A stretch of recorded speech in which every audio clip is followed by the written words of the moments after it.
Fall 2020, I was called to pick up my Brook Point student from tryouts at 5 p.m.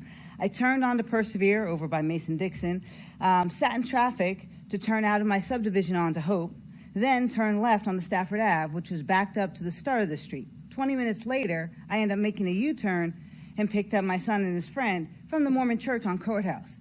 It had taken me, the boys had trudged 1.5 miles from high school down there, and it had taken me to get the 1/4 mile on Stafford Ave, 20 minutes. This gridlock is a daily occurrence. It's almost unbearable as somebody who lives in this area.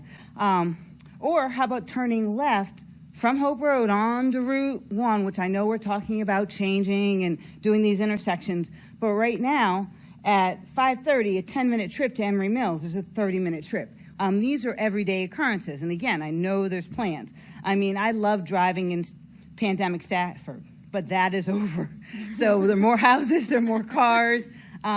So the idea of zoning for more heavy density is just, given the traffic right now, it's just unbelievable that we could even think about that. And even with only 300 units, that's 400, 500 more cars, even with extra roads.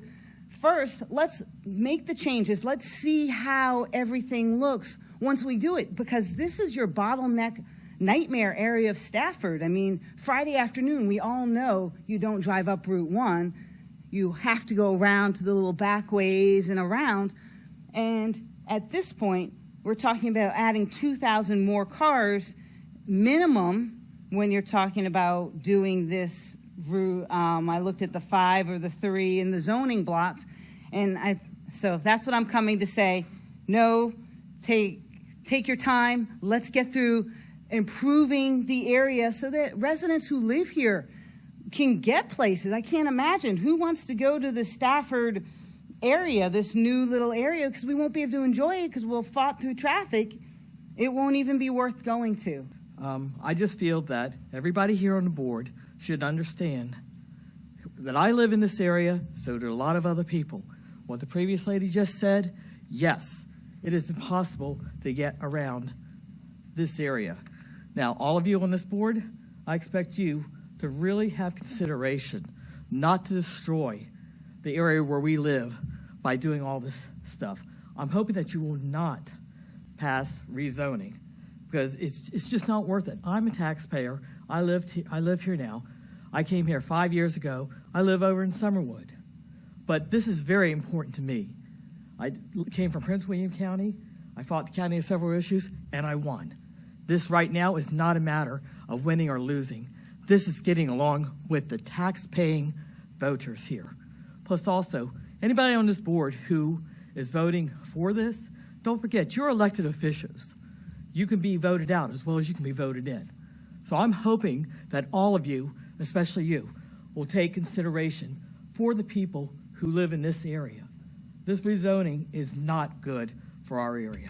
There's just so much of this that doesn't make sense. I think we need to have multiple public hearings on different facets of this and properly educate people instead of saying we're just going to get this great downtown Stafford area to hang out that we need and shops that we need, but that's not what's in this MOU. And I think to sell it as something else is dishonest, and we need to be more considerate about the taxpayers and what's happening here. So that's all I have to say. Sounds like this needs to be deferred. There's too many complex aspects to this, and we're just learning about it. We're learning about part of it tonight. We've heard a little bit in the past, but it's too much to absorb, really. I have been around for all of the iterations of Downtown Stafford since the early 2000s, and I think even earlier than that. I feel strongly that we need to keep tree cover in Central Stafford, and that if we're going to have an urban development area, we're going to need urban transit, public transportation. So, we need to obviously reduce the number of individual cars on the roads.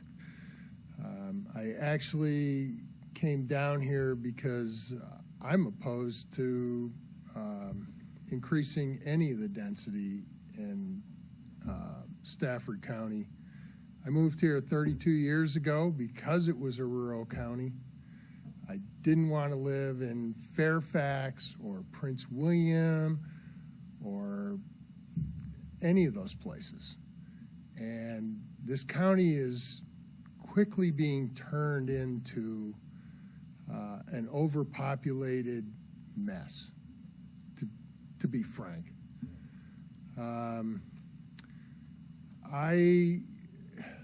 Looking at the school kids, for instance, that could be part of this project, I find it hard to believe that even at 379 units, you'd only have approximately 74 kids. I think that's not realistic at all. Project of this magnitude, it has absolutely no transportation impact study. That's very concerning. It was stated that this would create a place where the community can go. The problem is we're going to create another community.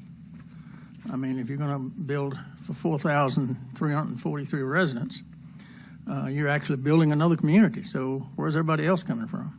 Or how are they going to get there? But anyway, the hour is late. I would like to defer. First of all, I'd like to split the two out, defer them to the second meeting in June on the evening session. Have it the first thing out of the box in the evening 7 o'clock session, and keep the public hearing open. I'll second. So I'll make that motion. Okay, so we have a motion to bifurcate the two, downtown Stafford and the JPI project.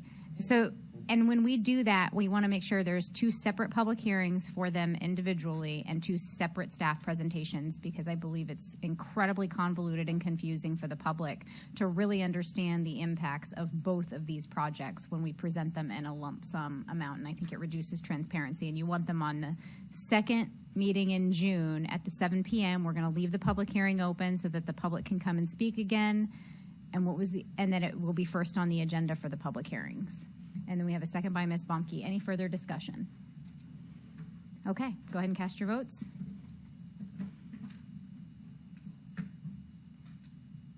That motion carries 5-2. All right.